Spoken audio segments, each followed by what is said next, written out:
हम आचार्य भर्तृहरि कृत नीति शतकम का अध्ययन कर रहे थे, जिसके अंतर्गत अभी तक 110 श्लोकों का अध्ययन कर चुके हैं।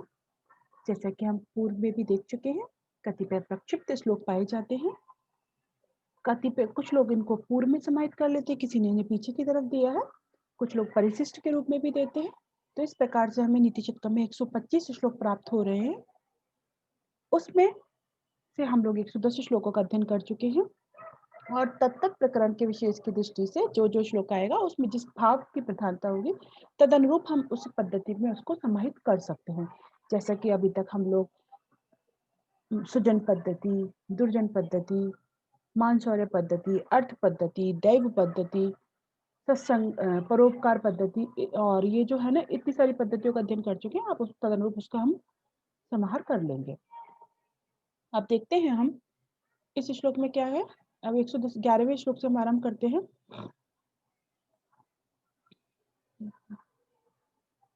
इसमें क्या है?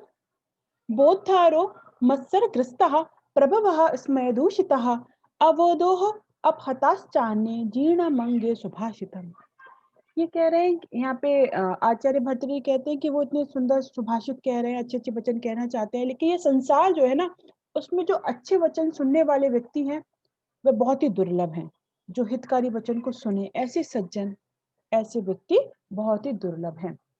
और ये तो हम लोग पहले भी देख चुके हैं, किरातार्जुनीयम में भी आता है, हितम च मनोहारी च दुर्लभम बचः। वहां तो आता है कि हितकारी और मनोहारी वचन कहने वाले दुर्लभ हैं। यहाँ पे कवि कह रहे हैं कि ऐसे हितकारी वचन को सुनने वाले भी दुर्लभ होते हैं। क्या कहना चाह रहे हैं? और इसी संदर्भ में जो उनकी वेदना है वो प्रकट कर रहे हैं। बोधारा मानी विद्वान लोग, मत्सरग्रस्ता मानी। अब यहाँ पे क्या कहना चाह रहे हैं कि व्यक्ति क्यों नहीं सुनते हैं सुभाषितों को, अच्छे वचनों को व्यक्ति क्यों नहीं सुन रहा है, इस भाव को प्रतिपादित करते हुए यहाँ पे कह रहे हैं बोधारा माने जो विद्वान लोग हैं वो मत्सरग्रस्त, वो ईर्ष्या से पीड़ित है। जो विद्वान है वो ईर्ष्या से पीड़ित है। प्रभवः यानी जो राजा लोग हैं, अधिकारी लोग हैं, जो समर्थ हैं, वो स्मय दूषिता अहंकार के दोष से युक्त है। वो अहंकारी है, वो अहंकार के आगे कुछ नहीं सुनना चाहते। विद्वान लोग ईर्ष्या से पीड़ित हैं। राजा और अधिकारी लोग जो है वो अहंकार से दूषित है। अबोधो अपहताश्च अन्य, और दूसरे जो लोग हैं अन्य च अबोधो अपहतः, अज्ञान से भरे हुए हैं। वो अज्ञान से युक्त है, यानी उन्हें अज्ञान है किसी चीज का। तो क्या हो रहा है मेरे सुभाषितम जीर्णम अंगे, जो सुभाषितम यानी अच्छे वचन, सुभाषितम हितकारी वचन, अंगे माने मेरे मन में ही, मेरे शरीर में ही, जीर्णम माने गल गए हैं। ऐसा लग रहा है कि वो तो मेरे अंदर ही नष्ट हो जाएंगे, कोई उनको सुनने वाला ही नहीं है।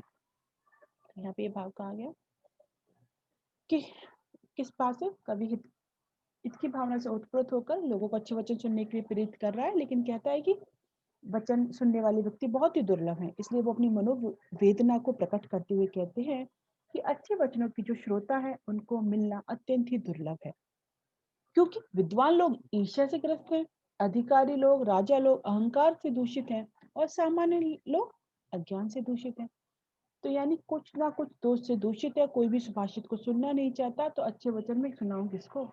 इसलिए वो कहते हैं हितकर वचनों का योग्य श्रोता प्राप्त करना भी अत्यंत कठिन है, और योग्य श्रोता के अभाव में उनके जो सुभाषित हैं लगता है कभी के साथ साथ उनके हृदय में ही नष्ट हुए जा रहे हैं। इसलिए वो अत्यंत बेचैन है और इस भाव को उन्होंने यहाँ प्रकट किया है।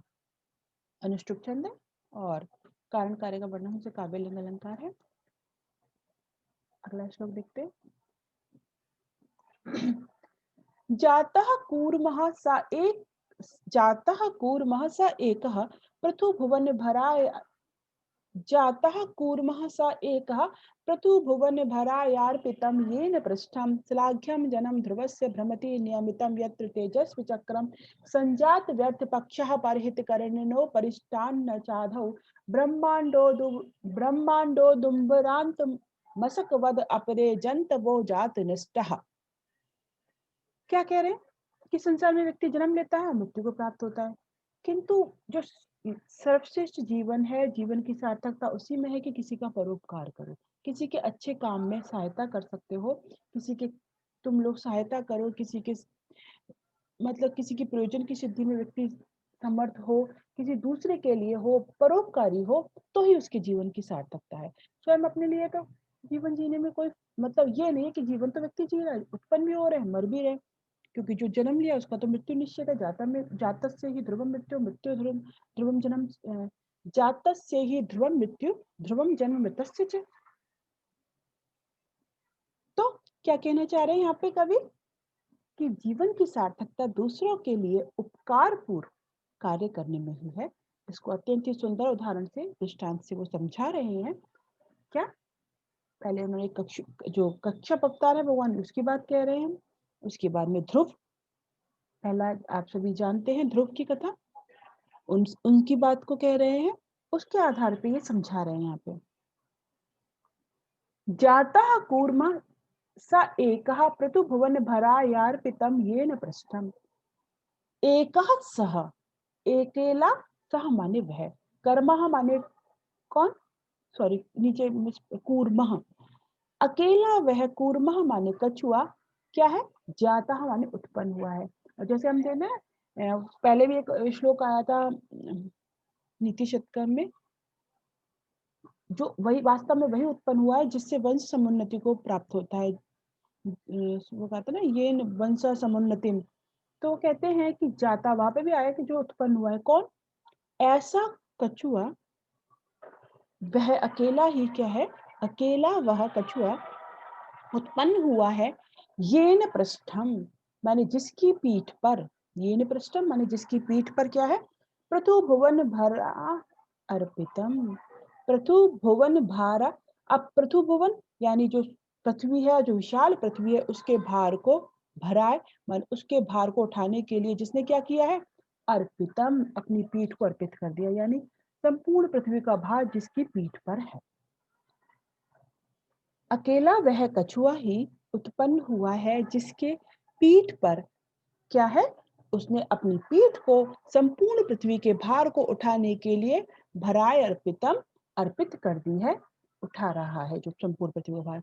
श्लाघ्यम जन्म जन्म ध्रुवस्य भ्रमति नियमितम यत्र तेजस्वी चक्रम। श्लाघ्यम माने प्रशंसनीय है, किसका जन्म, ध्रुवस्य माने ध्रुव का, उस ध्रुव का जन्म सार्थक है, वही प्रशंसनीय है, यत्र माने जहां पर तेजस्वी चक्रम, तेजस्वी ज्योति, यानी जो नक्षत्र, जो सारे जो नक्षत्र हैं, जो तारे हैं, तेजस्वी ज्योति चक्र, जहां पर क्या होता है, नियमितम, नियमित रूप से, नियम पूर्वक, भ्रमति माने घूमता है। ध्रुव की कथा सभी जानते हैं, उत्तानपाद, सुरुचि, सुनीति।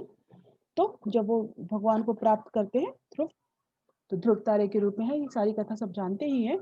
तो उन ध्रुव का जन्म ही सार्थक है जिसके चारों तरफ ग्रह नक्षत्र, तेजस्वी ज्योति चक्र भ्रमित करता है, भ्रमण करता है। पर संजात व्यर्थ पक्षा परहित करने नो परिष्टात ना च अधव। क्या कह रहे हैं, पर हित करने, दूसरे के लिए हित करने में करने वाला, पर माने दूसरे का हित माने करने, हित, और करने माने करने में समर्थ है, जो जो दूसरे का हित करने वाला है या परोपकार करने में जिसने क्या किया है, संजात व्यर्थ पक्षा, जो असमर्थ है, जो दूसरे का किसी का हित नहीं करता, दूसरे का परोपकार नहीं करता, वो व्यक्ति कैसा है, अपरे जंतवः माने वैसे दूसरे जो प्राणी हैं क्या है, ना तो उपरिष्टात मानो ना तो ऊपर के भाग में है, अधाच और ना ही नीचे के भाग में, ना तो वो ऊपर के भाग में है, ना ही वो नीचे के भाग में रह रहे हैं। क्या हो रहा है, ब्रह्मांडो, ब्रह्मांडो दुम्बरांत, तो ब्रह्मांड उदुम्बरांत अंतर मशकवत, तो अपरे जंतवा यहाँ से अलग निकल जाएगा। वो कौन है, ऐसे व्यक्ति जो ना तो क्या हो रहा है, ऊपर की तरफ, जिन्होंने जो परहित करने में, परोपकार करने में क्या है, समर्थ नहीं है, असमर्थ है। ऐसे व्यक्ति क्या है, ऊपर, ना तो ऊपर के भाग में और ना ही नीचे के भाग में। कुछ प्राणी क्या है, ना तो ऊपर ही हित कर पाते हैं और ना ही किसी को पाताल में, तो नीचे हित कर पाते हैं। उनका जन्म तो ब्रह्मांड रूपी गूलर में, उदम्बर यानी गूलर में, उनका जन्म तो ब्रह्मांड रूपी गूलर के अंदर विद्यमान मशक माने कीड़ों के समान, पद माने समान, उनका जन्म तो ब्रह्मांड रूपी गूलर में विद्यमान कीड़ों के समान है, जो क्या है, जात नष्टा। वो उत्पन्न ही इसलिए होते हैं कि वो नष्ट हो जाते हैं, उनका कोई प्रयोजन नहीं है। तो संसार में अनेक प्राणी जन्म लेते हैं, मृत्यु को प्राप्त होते हैं, किंतु जो दूसरे का उपकार करने में, कोई भी जिसका उपकार नहीं कर रहा है, वो किसी की सहायता नहीं कर रहा है, तो उसका जीवन व्यर्थ है। जैसे कि उदम और गूलर के मध्य में विद्यमान जो कीड़े होते हैं, वो किसी के लिए नहीं होते, बाहर निकलते वो मर जाते हैं, मृत्यु को प्राप्त हो जाते हैं। उस बात को यहाँ पे स्पष्ट किया गया है। तो कछुआ है वो एक परोपकारी है, जिसने संपूर्ण पृथ्वी के भार को अपनी पीठ पे धारण किया हुआ है। ध्रुव जो है, उनके चारों तरफ, उनका जीवन भी प्रशंसनीय है कि उनके चारों तरफ तेजस्वी ग्रह भ्रमण करते रहते हैं। इसके अतिरिक्त क्या कहना चाह रहे हैं कि जो कुछ लोग हैं, जो ना तो ऊपर किसी को हित करते हैं, ना नीचे किसी को हित करते हैं, वो ब्रह्मांड रूपी, जो बीच में जो है ब्रह्मांड रूपी गूलर में विद्यमान कीड़ों के समान है, जो उत्पन्न होते ही नष्ट हो जाते हैं। तो यहाँ पर व्यक्ति को कहा गया है कि जीवन उसी का सार्थक है जो परोपकार करे, दूसरे के हित के लिए अपना जीवन यापन करे, वही प्रशंसनीय जीवन है, वही श्रेष्ठ जीवन है। तो यहाँ पे परोपकार का उपदेश दिया गया है, परोपकार की सीख दी गई है। तो परोपकार पूर्ण कार्य करने की प्रेरणा यहाँ पे कवि दे रहे हैं। इसी बात का सुंदर प्रतिपादन किया गया है। यहाँ पर देखने पर हमें क्या पता चलता है, यहाँ पे कौन सा छंद है, उपमालंकार है, रूपक अलंकार है और श्रद्धा यहाँ पे छंद है। क्योंकि यहाँ पे ब्रह्मांड पे जो गूलर की उस पर आरोप किया गया है, आप देखिए आगे अगला श्लोक देखते हैं।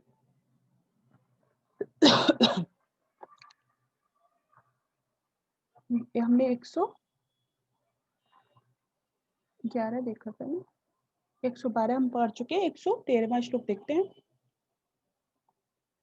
बरम श्रृंगोत संगात गुरु शिखरिणः क्वापि विस्मये पतित्वायं कायः कठिन दृश दुदन्ते विगलितः वरम न्यस्तो हस्तः फणिपतिमुखे तीक्ष्ण दशने वरम वह्नौ पातस्तदपि न कृतः शील विलयः।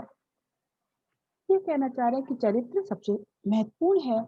जैसे कि हम लोग पहले भी पढ़ चुके हैं कि शीलम परम भूषणम, व्यक्ति का चरित्र ही सबसे बड़ा आभूषण है। अतः प्राणों का त्याग करके भी अपने चरित्र की रक्षा करनी चाहिए। ठीक है, वित्तमेति च याति च। ठीक है, तो चरित्र को व्यक्ति को संरक्षण करनी, चरित्र का व्यक्ति को क्या करना चाहिए, उसकी रक्षा करनी चाहिए, संरक्षण करना चाहिए। व्यक्ति को चरित्र उसका भ्रष्ट नहीं होना चाहिए, सदाचारी होना चाहिए व्यक्ति को। यह भाव यहाँ पे प्रतिपादित किया गया है। इसी बात को यहाँ पे वो प्रतिपादित करते हुए कह रहे हैं, क्या चीज है, वरम श्रृंगोत संगात गुरु शिखरणा कॉपी विस्मय। गुरु शिखरणा माने ऊंचे पर्वत की, श्रृंगात संगात जो ऊंची चोटी से भी, ऊंचे पर्वत की ऊंची चोटी से भी, ठीक है, क्वापी माने किसी, विस्मय माने भयंकर, कठिन दृश्य दंते माने कठोर पर्वत की चट्टान पर, पतित्वा माने गिरकर, कायम अयम कायः यह शरीर का, जो ये शरीर का, विगलितः माने नाश हो जाना, वरम माने श्रेष्ठ। ऊंचा पर्वत है, उसकी उसकी पर्वत है, ऊंचा पर्वत, उसकी ऊंची चोटी से भी कोई व्यक्ति गिरता है, और ऐसे किस पे गिरता है, कठिन भूमि पर, भयंकर भूमि पर, पर्वत की पथरीली भूमि है, कठोर चट्टान पे आके गिरता है, उससे उसके शरीर का नाश हो जाना भी श्रेष्ठ है। तो ऊंचे पर्वत की ऊंची चोटी से, विस्मय माने भयंकर, कठिन दृश्य दंते कठोर पर्वत की चट्टान पर, पतित्वा माने गिरकर भी, अयम काया इस शरीर का, विगलिता माने नष्ट हो जाना, वरम पहले सबसे प्रथम पंक्ति में श्रेष्ठ है, किंतु और क्या श्रेष्ठ, दूसरी चीज कह रहे हैं, वरम न्यस्तो हस्ता फणिपति मुखे तीक्ष्ण दशने, और क्या श्रेष्ठ है, तीक्ष्ण दशने, तीखे दांतों वाले, फणिपति मुखे सांप के मुख में भी, हस्तः न्यस्तः हाथ को रख देना। तीखे दांत वाला, एक तो सांप से वैसे ही कुछ सब डरते हैं, और तीखे दांत वाला मुंह फन खोल वो खड़ा है, उसके मुंह में भी हाथ को रख देना भी श्रेष्ठ है, वो भी अच्छा है। ठीक है, श्रेष्ठ है। और क्या, वरम वन्नव, वरम वन्नव पातस, वन्नव माने अग्नि में गिरना भी अच्छा है।